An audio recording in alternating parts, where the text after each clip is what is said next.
What's up, guys? Welcome back. As you can see, today is a very special day.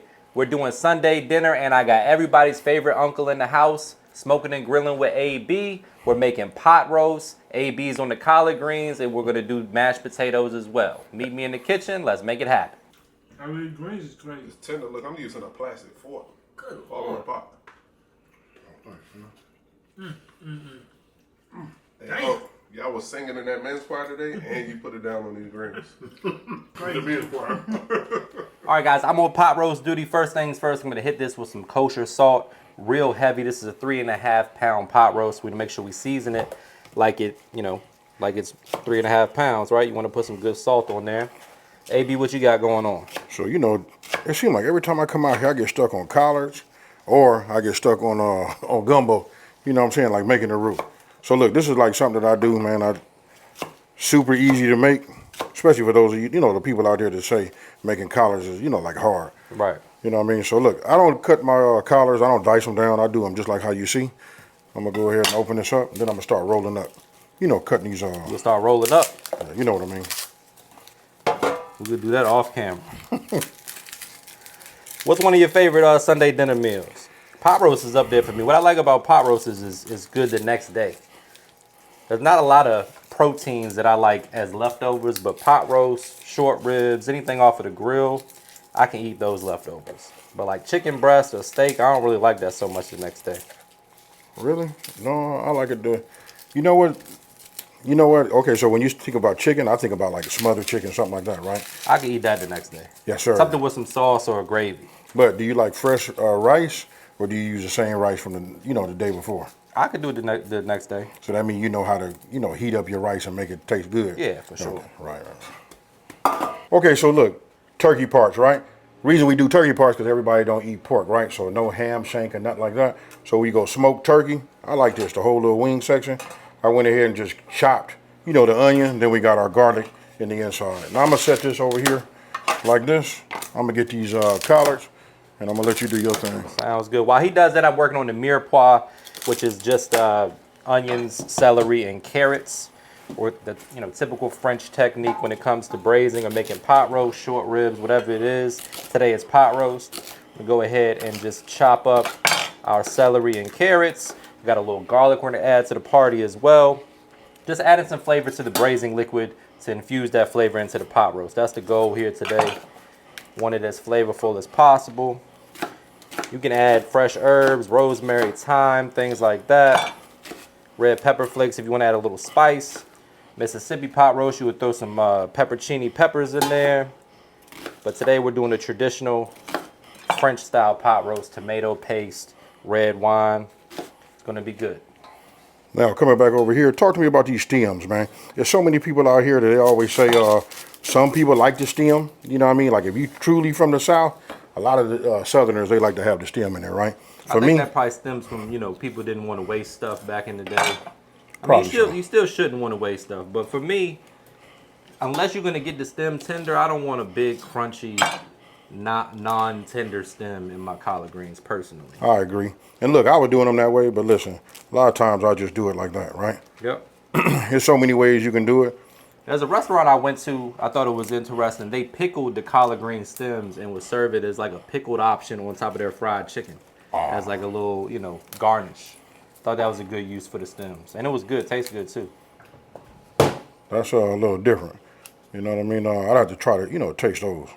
I liked it. All right, guys, so while AB preps the collard greens, I'm gonna go ahead and sear off the pot roast, get that ready for the oven.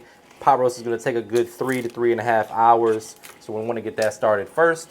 One of the things you wanna think about when you're cooking is what takes the longest to cook. That's what you wanna start with. That's what we're doing today. So I got some oil in my Dutch oven. Once that gets smoking hot, we're gonna sear that pot roast, take it out, add the mirepoix, get our braising liquid going, add the pot roast back in, and then into the oven she goes until she's fork tender. All right, guys, so when you sear the pot roast, you want to make sure you press down firmly so it makes good surface area contact with the bottom of the Dutch oven. That way you get that good crust that we're looking for. Now, the crust is going to do three things. It's going to give you color, which is visually appealing. It's going to add some texture, and it's going to add flavor. So just give it a good 4 to 5 minutes per side until a nice dark color is developed. Then we're gonna flip it over, do the same thing on that side. All right, so once the pot roast is seared to perfection, I'm gonna go ahead and throw it on a plate here. And then we're gonna get the mirepoix in there and allow that to start to kind of, you know, cook a little bit, release some of its flavor. Hey, talk to me about the mirepoix. Your followers, everybody know what that means, huh? I hope so. Tell them what it is, just in case they Mirepoix don't. is just a French term for onion, celery, and carrots. So like Cajun has the Cajun Trinity, Cajun and Creole, which is onion, celery, and bell pepper. The French have onion, celery, and carrots. It's like the foundation for basically any stew, stock, you know, anything that you're braising, like a short rib, a shank, or a pot roast. You get a little natural sweetness from the carrots, good flavor from the onions. I like to put a whole head of garlic in there. I chop the top off, and we'll place that in there. It's basically gonna roast during the cooking process. All right, so once the veggies have a head start to get nice and tender, I'm going in with some Better Than Bouillon beef base. That's gonna beef up the beef flavor. I'm gonna add some, basically like in a restaurant, they do a version of this where they kind of cook down a beef stock all the way down to what's called a demi-glaze or demi-glace. We don't have time for that. That's why Better Than Bouillon makes a great product for the home chef. That's what we're using today. They're not a sponsor, but they make really good products. So a good hefty tablespoon of that is going in. A 1/4 cup of tomato paste. It's gonna add a little rich flavor, hint of sweetness, concentrated tomato flavor, and then a good tablespoon or so of Dijon is gonna add a little bite. AB still working the greens over here. Well, they got to the bottom of them right there, man. They're gonna be good. I can't wait. Fly you in just for the collard greens. Yes, sir. All right, now we're gonna get some seasoning in there. I got my all-purpose seasoning. It's a blend of salt, pepper, garlic, onion powder.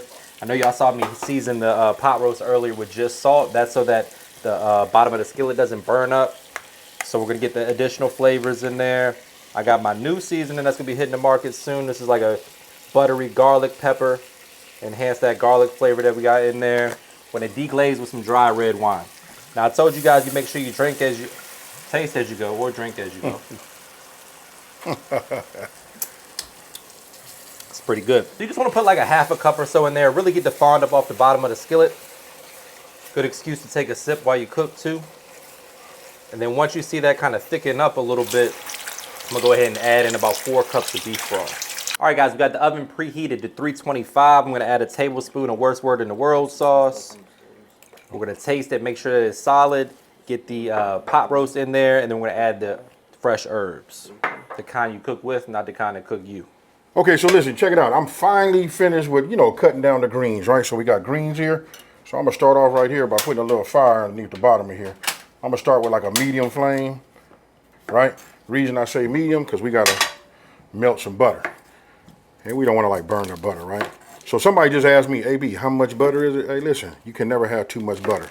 You know what I mean? You can use butter, you can use bacon fat, however you would like to do it. But if you want to go ahead and keep away from the pork, why not just use a stick of butter? So while you're working that, I'm gonna go ahead and start prepping the potatoes for the mashed potatoes. Peel, chop, and clean them. All right, so we got our butter melted, right? Now I'm gonna go ahead and just drop in my onions. If you guys know, every time I talk about anything as far as starting with my veggies, I always like to start with my onions first. I know all of the chefs, I know you've told me several times, Matt, it doesn't make a difference. But for me, I just like to put those in first and give them a head start, you know, through the sauteing process. That makes sense. I think also a lot of cooking is about rhythm. So whatever your rhythm is, whatever you're used to doing, your habit, as long as the end result is good, that's all that matters to me. That's right. Now, butter and onion, come on folks, talk to me. You know that's right. So now we got a medium-high flame, right? I'm gonna go ahead and just crank it up just a little bit more. We in between medium-high and medium, right?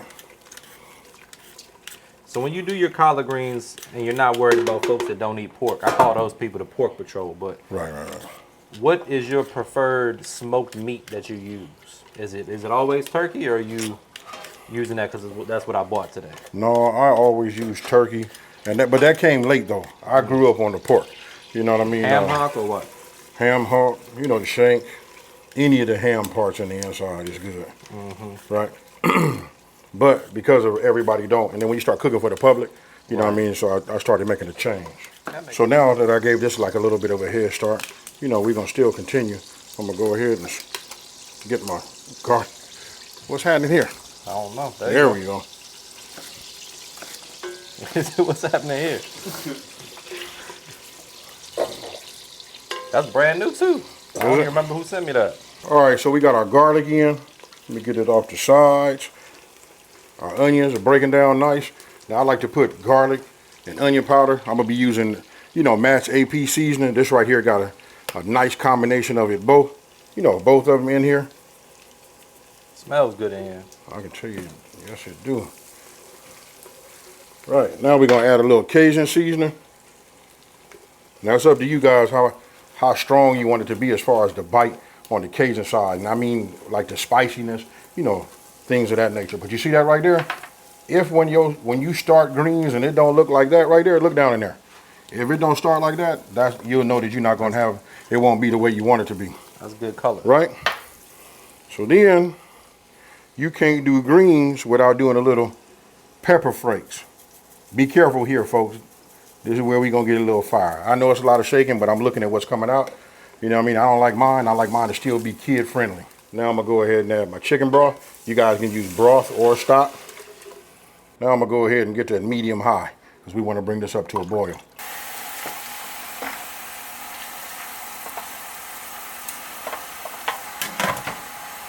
Okay, so listen, we didn't let it about an hour. I like to let my smoked turkey, any of my parts, I don't care if it's even we doing pork, I like for it to have a little bit of a head start to break up. Now, if you guys come on in here and take a look at this right here, you can see how it's starting to open up. I'm actually using a rubber spatula, and look at this piece of meat right here. Ooh, my goodness.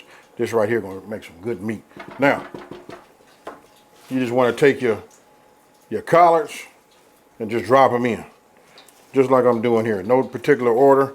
Don't forget, this is still about 80% water, right? So once we get it in here, I'm gonna put that top on there. If it gets to be too much, let it wither down for about 3 or 4 minutes, right? And you'll see that it's gonna greatly reduce.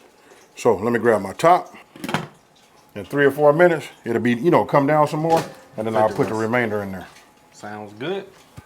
All right, guys, you guys have seen me do this a million times. Today I'm making my garlic, butter, and herb mashed potatoes. As for that, we need a half a stick of butter. We're gonna go ahead and melt that down. We're going in with a tablespoon of garlic. Our potatoes are gonna boil in some chicken bouillon to impart a little flavor into those potatoes. If you don't wanna do that, you can just use a little bit of salt. Make sure you season them adequately. I got my boars and garlic and herb cheese that's going in here, a little sour cream, and some half and half or heavy cream.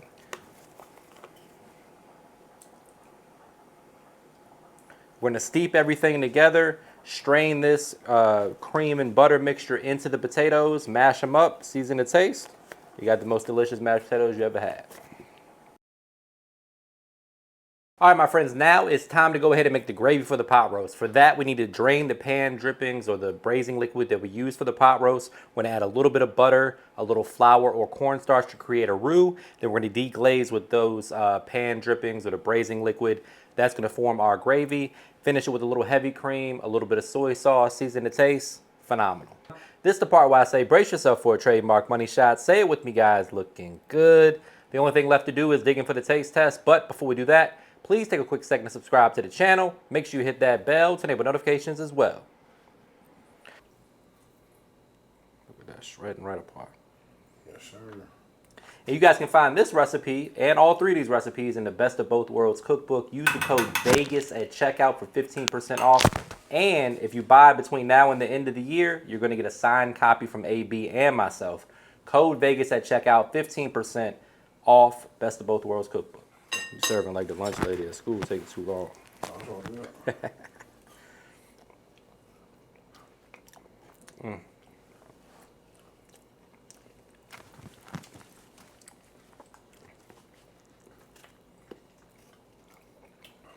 Now this right here fire, bro.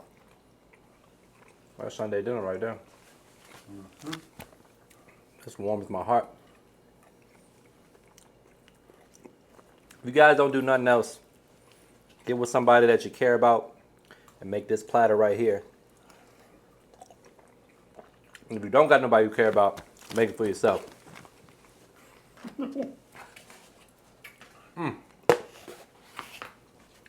Good work.